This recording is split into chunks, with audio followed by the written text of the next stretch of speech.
Welcome to another awesome video brought to you by Chrome Rooster Productions. Hey, how y'all doing? Rooster here with you, man. Checking in. Got a new gig going on here, man. Dedicated West Coast, you know. Or, well, West anyway. Hauling doors and windows out to, you know, everywhere. It was from Iowa, Nebraska, finishing up like out in Utah and stuff. And anyways, about 14, anywhere from 14, 15 to 20 stops per round.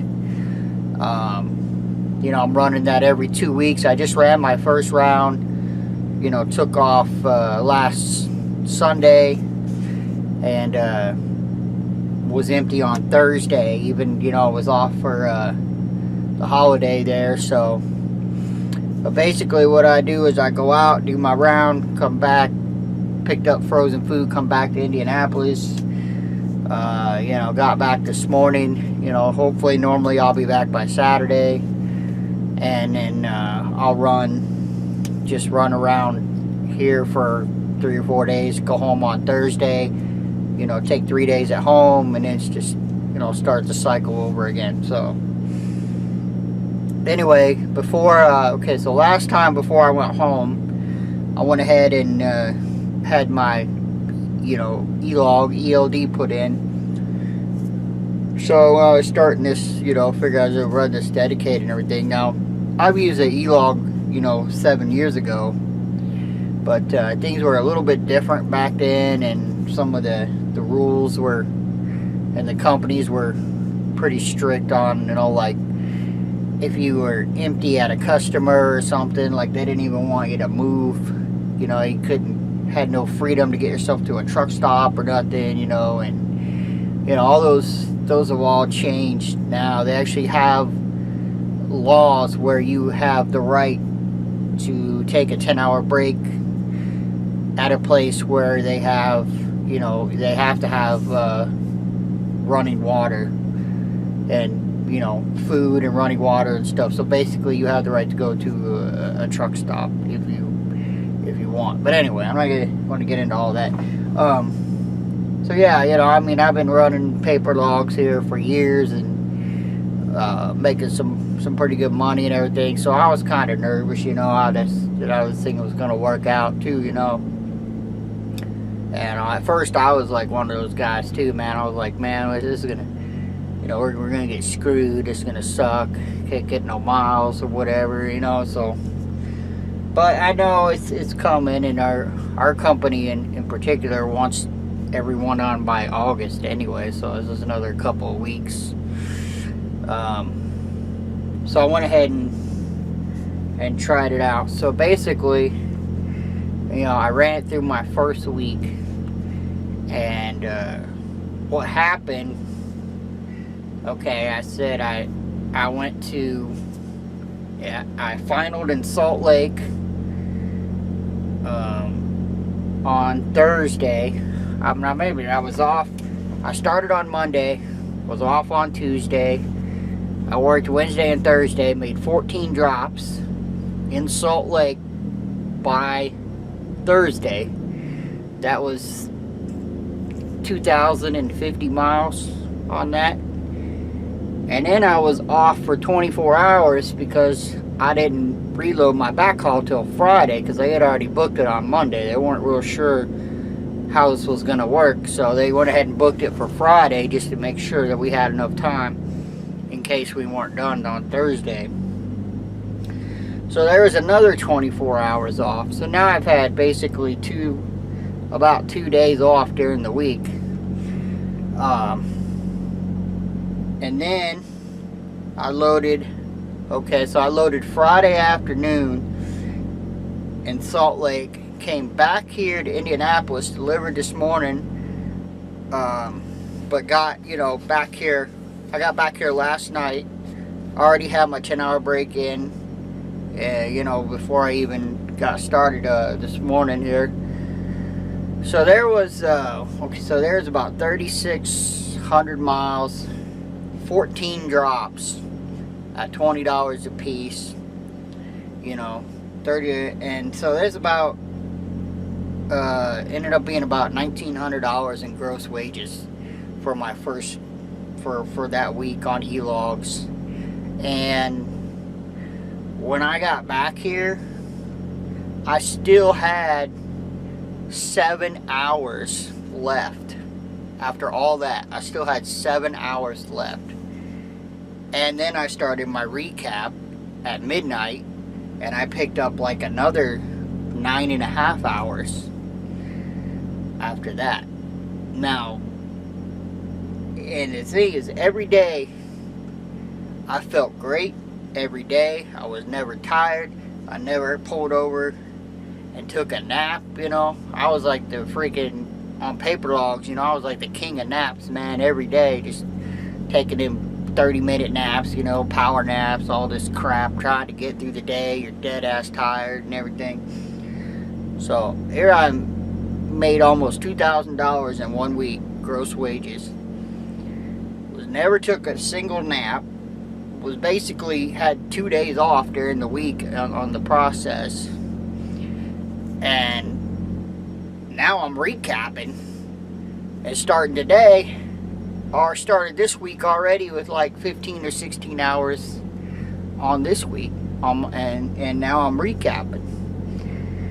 Now you go and take, if you took that same scenario every time I was on paper logs, if I would have been, you know, and yeah, I ran, you know, 3,600 to 4,000 miles on paper logs, but I would have been freaking exhausted, man. I would have felt like I got hit by a bus every time I ran, you know, try to run like 4,000 miles on paper.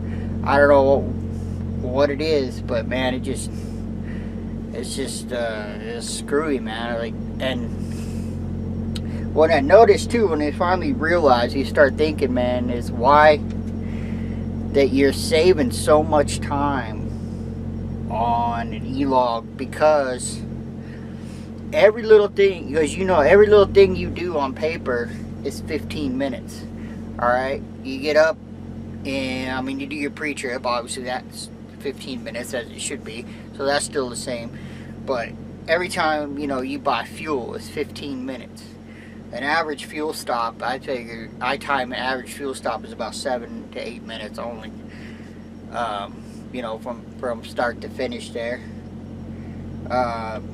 Every time you bump a dock, or you check in at an office, open your doors, bump a dock, there goes 15 minutes. And in actuality, things like that, you know, they don't take more than about 4 or 5 minutes, man. You run in, give them your paperwork, you know, especially on mine, on my, you know, I'm doing doors and windows and stuff, and just, you know, go in there, you give them your paperwork, open your doors, back up, that's it, man, you're done. And, you know, they get to work. So, you know, but even at a, you know, like if you're, like at a warehouse or something, man, you know, you just, so every time you do that, that's 15 minutes. Alright, so here you're like just, that's all just time that you're just throwing away. That when you're on an ELD actually goes on your drive, you know. It goes, it's all goes back to your drive time. More money for you to make. And another thing is, you know, is just you don't have to worry about you know, speed averages or nothing like that crap or nothing, you know. I mean, you drive it, it calculates it, everything. You know, occasionally, yeah, you're gonna have you know, there's gonna be an accident, a delay for an hour or two here and there, but you know, that stuff don't happen every day. I mean, yeah, in the winter time, you're gonna burn a little bit more time in the winter if you're, you know, driving carefully and the way you should and everything. So, but overall, man, like, I was just amazed that and if it, now starting this next coming Sunday will be my first normal round. So on, you know, a normal round with no holidays, I might even be able to be done on Wednesday. If I can get out there and do that same hustle that I did last week and everything just falls into place, I might be able to be empty in Utah on Wednesday, man. And I mean, I could be pushing over 4,000 plus on a week, and be 100% legal on it. So, I mean, to say, you can say, oh, you can't make any money. I mean, you can make money. See, the problem, what I'm saying is, if you say you can't make any money, the logs aren't your problem. The law is not your problem. It might be your customers that are the problem. But here's the thing, is that once all this starts going into effect here in December next year, is you're going to see, I wouldn't worry too much about it, because the customers that are crappy, you're going to see them change, because they have to change. Because if they don't change, nobody's going to deliver their stuff, and they ain't going to have customers, because they're going to find somebody who does, you know. That's just how the business works. When there's nobody left to do things for them, and let them just screw people over and still get the job done, then, you know, I think they're going to change pretty fast. I think the whole industry in the shipping and receiving world is going to change. And also, yeah, the FMCSA right now is taking comments about bringing back the split sleeper too. So y'all need to check that out. And I'll if I can find that link somewhere again. I can't remember, but anyway, yeah, they're taking comments about bringing back the split sleeper. So if you do get held up somewhere, say if you get held up in a dock for, you know, 5, 6, 7, you know, say you get held up at a dock for 5 hours somewhere. I mean, you know, naturally it's going to happen. It does. So then that means later you don't have to take another 8 hours in the sleeper. You would only need 5. See what I'm saying? Like, you'll go 5 here because you had 5, and then you got 5 over here, and you're done. So that would be a great thing. So I think we all need to really get on that and let them know, and hope we get that passed, because that'll make e-logging even that much better. So, alright, man. Y'all take care. I'm out.